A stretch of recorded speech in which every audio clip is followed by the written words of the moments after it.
The Emilia-Romagna Grand Prix is on this weekend. Now, this event has only been on the Formula 1 calendar since 2020, but those who are long-time Formula 1 fans, such as myself, will remember the days when Imola used to hold the San Marino Grand Prix, and indeed it did that from the 1980s all the way until 2006, with a 14-year gap, of course, between the last San Marino Grand Prix in Formula 1 and the first Emilia-Romagna Grand Prix in Formula 1. But who are the drivers who have won the most around this track over the years in Formula 1? Well, let's get into it, guys. Normally I go with a top 5 for something like this, but this does go down into a top 6 as I go through every driver who has won around this track more than once in Formula 1 at Imola. So we're going to start with some of our two-time winners, our back-to-back winners in the case of Damon Hill, who won here back-to-back in 1995 and 1996, driving for Williams. Of course, Hill later went on to win the World Championship in 1996.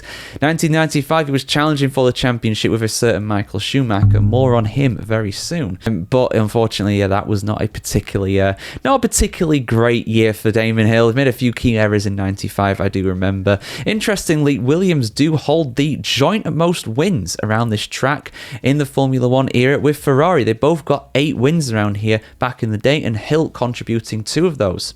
Another 2 being contributed as well from Nigel Mansell, who won here in 1987 and then won again in 1992. 1992, of course, being the year when he finally won his first and only World Championship, winning 5 or 6 rounds at the start of the season. He was absolutely on fire, and this was probably one of them. San Marino, back in the day, traditionally being the first European race of the Formula 1 calendar year, just like it is in 2025 as well, interestingly. But let's get into the 3-time winners, and this time we are talking about someone who has only won during the Emilia-Romagna era, that being Max Verstappen.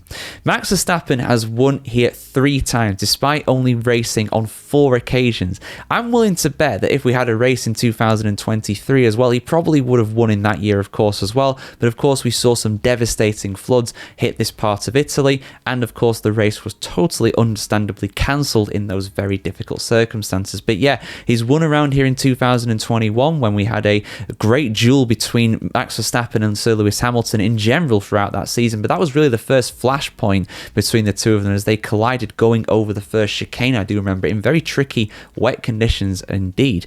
He also won here in 2022, absolutely bossing that race, and he also won in 2024, holding off Lando Norris throughout the majority of that race, a very key victory as well, because at that point, it seemed as though McLaren had turned a corner and had the fastest car, but it didn't matter. Max Verstappen very much held him off for the victory. Could we see a repeat of that this weekend, as McLaren looked like they got the fastest car in Formula 1? But qualifying around here is very important. You line up on first position, you hold that first position through the first lap, you'll probably be alright for the victory. And another 3-time winner around Imola in Formula 1 is, of course, Alain Prost. Now, Prost won here in 1984, driving for McLaren, in 86, also driving for McLaren, and in 1993, driving for Williams. Interestingly, he did win the World Championship in 86 and 1993, of course, 93 being his last season in Formula 1 as well. 86, he very much did not have the fastest car. Williams had the fastest car that year, and this was a vital victory on his way to, of course, winning the World Championship in that year.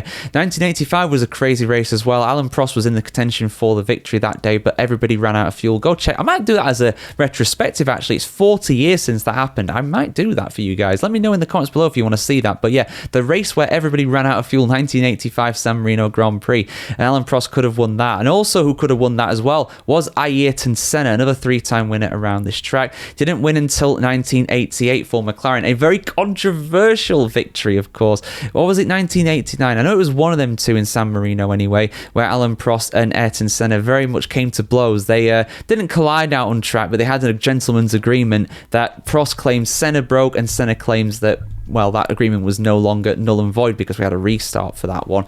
But he also won in 1991 as well, of course, getting that 3rd victory for McLaren. He later went on to win the championship in 1988 and 1991. Senna as well, I believe, holds the record for the most consecutive pole positions at one race, that being 8 pole positions in San Marino, but only 3 victories to his name, showing that Imola, of course, is a very big car breaker. But who is the most successful driver in the history of Formula 1 around the Imola Grand Prix circuit?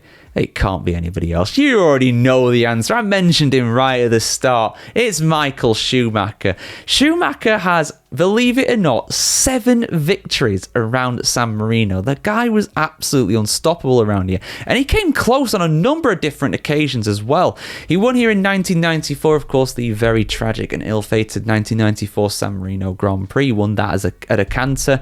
He also won for the first time for Ferrari in 1999 as well. He backed it up in 2000 as well. 2002, 2003, 2004. I think in 2003, was it, he won just after, I think it was his mother passed away. I know him and Ralph were both on the podium during that. Very emotional one for sure.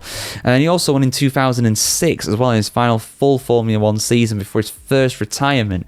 Of course, he came back later in 2010. But yeah, 7 victories to his name. He could, of course, have won in 2005 as well. He was very much the fastest driver in the last stages of that race, but Fernando Alonso held him off. 20 years ago was that now. That makes me feel rather old, to say the least. But yeah, Schumacher, the undisputed king of Imola in Formula 1, and unfortunately, if we do not have a renewal of the contract for Imola, he will remain that way for a very long time to come. Even if we do see a renewal of it, the fastest anybody could catch him if Max Verstappen keeps winning at the Emilia-Romagna Grand Prix, it's going to take him another 4 years to match Schumacher's record around here. So yeah, there we go, guys. Schumacher, the undisputed king, der Kaiser of Imola, as it were. So yeah, for much more content in the build-up to the Emilia-Romagna Grand Prix, keep it tuned here to the channel as always, guys. Like, share, comment, subscribe if you want to see more of this, and we'll see you soon for more content on the world of Formula 1 right here.